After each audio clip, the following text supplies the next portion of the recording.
Today's topic is fear of death. And the reason I'm talking about that today is because last night I had a weird dream. And in that dream, somebody was actually dying, and it was a very ethereal dream as far as the way things were happening and this person's death. And it's kind of weird. My experience with dreams, and I'm sure this is for most people, is that what's impactful about the dream is not the images so much as the feelings that's associated with them. So, there's times when you'll say to yourself, I was in a house and I know it was my house, but it wasn't laid out anything like my house, but it felt like my house. And this person who was my dad, well, it didn't even look like my dad. It actually looked like somebody else. It looked like this other guy that I know, but I knew it was my dad in the dream. Well, that's my experience, is that the subconscious mind tends to meld a bunch of images with feelings and connect things that otherwise we wouldn't connect. And I don't know if that's because our unconscious mind is trying to tell us something, or if it's just the way that it abstractly puts things together to send us messages. But I had a dream in which there was a woman who was in this flowing kind of very light fabric dress. And I don't recall that she actually died in the dream, but I had this feeling that she was dying, or she was going to die. And there was that feeling that stuck with me. And then when I woke up, I had that fear of death feeling. And so what I did is I allowed myself to go into that feeling and just release that fear of death. Now, the fear of death is actually one of the most predominant fears that humans have. In fact, ultimately, every fear that you have resolves itself in the fear of death. Because any other fear that you have, let's say you have claustrophobia, fear of spiders, fear of, arachnophobia, fear of sharks. Arachnophobia is fear of spiders. I don't know what fear of sharks is, but anyway, fear of sharks, fear of water, fear of heights. Any of these fears are associated with a feeling of threat to the body or to the ego. And so it's important to realize that if you can resolve your fear of death, then you can basically resolve the other fears in your life, because the fear of death is ultimately what we all notice. It's that one thing, because we have this strong drive for survival. Pretty much every animal on the planet is driven to survive, and humans are no exception. But we have the ability to communicate it and to show anger and show a bunch of other emotions that are associated with this fear of death and this drive for survival. So once we let go of this fear of death, once we realize that death is not anything to be feared, that it's okay not to survive. And I'm not saying that we need to have a death wish. I'm not at all promoting anything as in snuffing out your own life or trying to shorten it. But In fact, I'm proposing the very opposite. By letting yourself release the fear of death, you actually gain a greater passion for life. And you gain this passion for life in enjoying each moment of it instead of wasting it. And not only that, but you also realize that you want to enjoy every moment to its fullest, with the idea, the real idea, or the reality that you could die at any moment. And as long as you're living each moment fully, your death at any moment is okay. You feel okay with your own death happening at any moment of your life, because first of all, you know you're living your life to the fullest at every moment. And second of all, your death it's a death of the body, but it doesn't necessarily mean that there's nothing else after that. But even if there wasn't anything else after that, it would be okay. It's okay not to survive. It's okay to let the body die. And this flies in the face of everything that we are brought up to believe. It seems like humans are conditioned to constantly fight death. I mean, the last pandemic was a really great example of that. Is the whole media blitz about getting vaccinated, about fighting against the pandemic, against this virus that is going to kill us, is basically it hits on our instincts of survival, this desire to survive whatever the cost, especially if you can get some medications that are free. But the thing is that if you're not afraid of death, if life is about living it to the fullest, even if it means that dying is going to happen tomorrow or today, then whether or not you live through the next virus or die because of it is not a concern.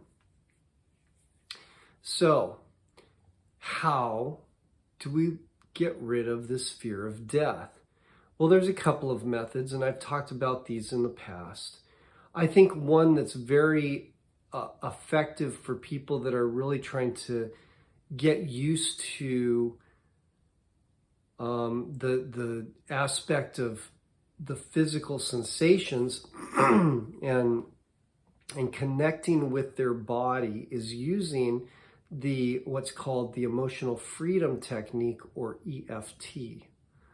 And that is a method of tapping. So it's a method of tapping on the meridians of the body that allow the body to feel and basically process the emotions, the sensations that are going on as well, with associated with those emotions. So, for example, let's say that I'm trying to process this fear of death.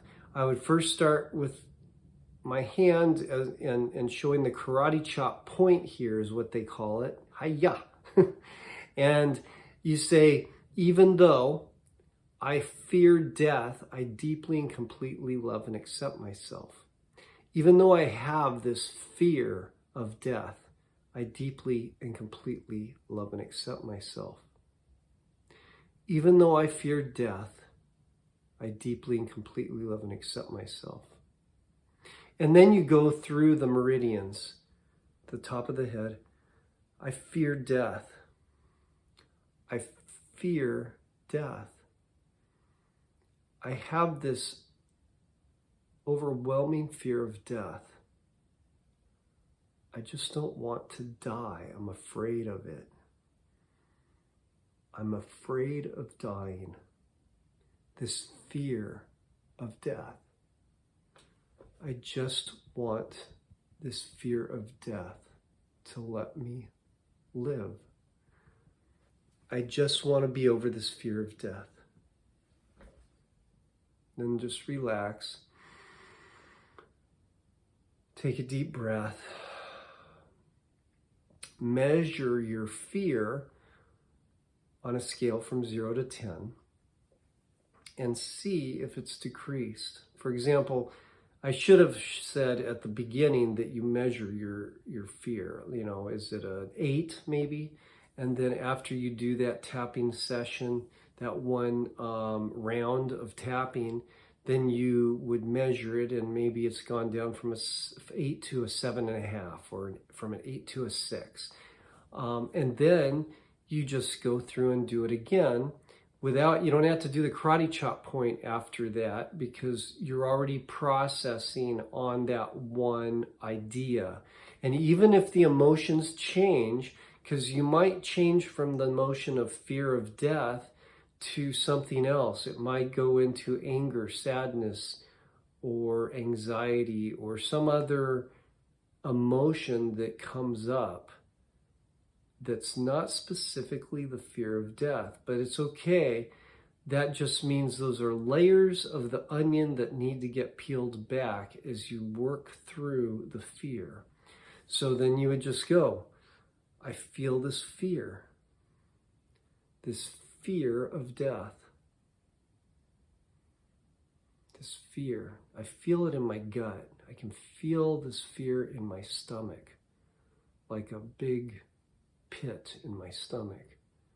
This fear, it now feels like emptiness. This fear, it's like emptiness. Fear of death. This emptiness. This emptiness. Just letting go of this emptiness. This fear of death. This fear of death under the armpit here, right near, if you're a woman, it's near the bra strap here, fear of death. So you'll notice that as I was going through that tapping, that I took a deep breath right in the middle of it. And this will happen sometimes. You'll feel sometimes this urge to either take a deep breath or to yawn, or you'll have some other kind, or you may even feel like crying, or some other reaction that actually it reveals itself in some physical expression. And that's okay. All those things mean that what you're doing is you're tapping into the emotions, and the body is responding by releasing it through these various means. There's a lot of times when I'll go through this process where I actually yawn, and it'll be a very deep, long yawn as I feel myself getting to the point where it's releasing that strong emotion. And you'll probably notice this too for yourself. It may not be a yawn, it may be some other expression. Sometimes you'll cry. You may laugh. You may notice some other type of physical reaction. So that's one way to work through the fear of death. And I encourage people to do that as a starter, because I've noticed that it's been very effective for a variety of emotions that I've worked through. So that's called the emotional freedom technique, and it's otherwise known as tapping.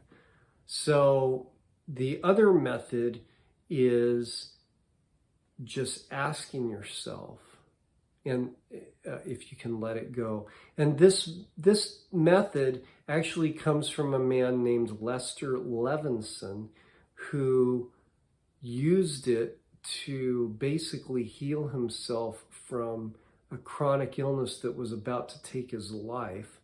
And he went and started reviewing his own life and used this method of just releasing to bring love into his life, loving himself, so that he could bring love to other people, which caused a miraculous healing of his body, as well as enabled him to fully love other people. And this guy was incredible as an old man in his 70s, where he was running up a hill and without being out of breath at all, while there were guys in their 20s and 30s who were following him that were in good shape, that were huffing and puffing while they were running up this hill.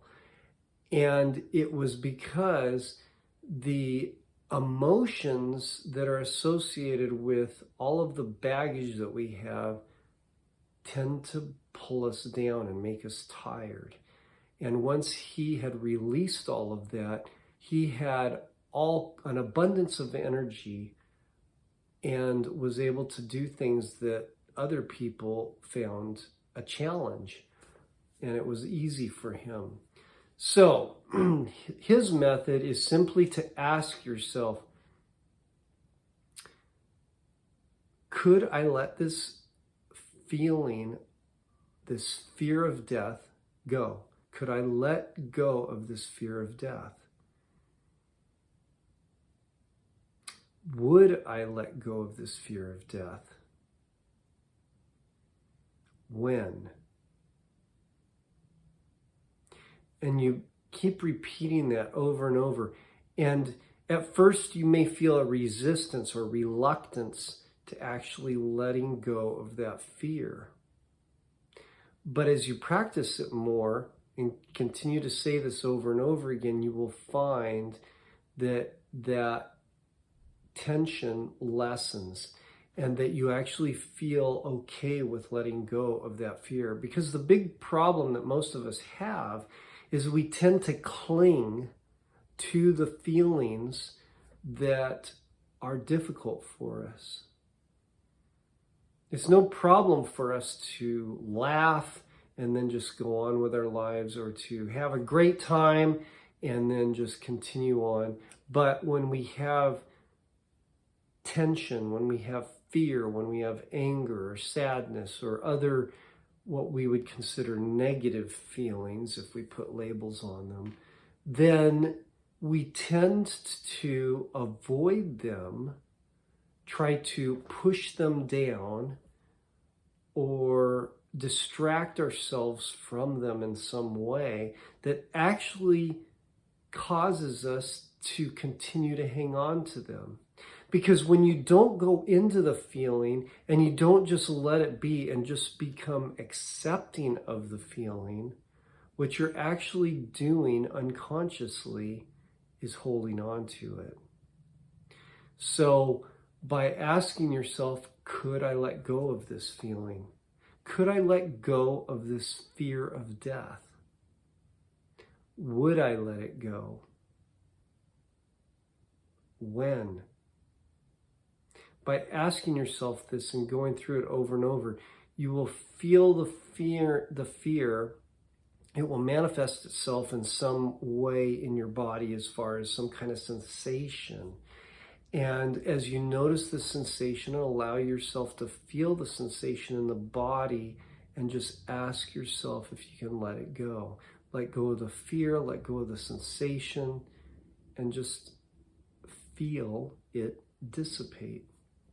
You see, you can't really let go of fears or negative feelings by thinking about them. Because the mind, even though the mind is great for processing things logically, it doesn't help to let go of things emotionally. And so that's where going into your body, going into the feeling itself is such a great way to deal with it, because that's really the only way to deal with it. So go ahead and practice this with your own fear of death. If you have any fears at all, they're all rooted in that fear of death.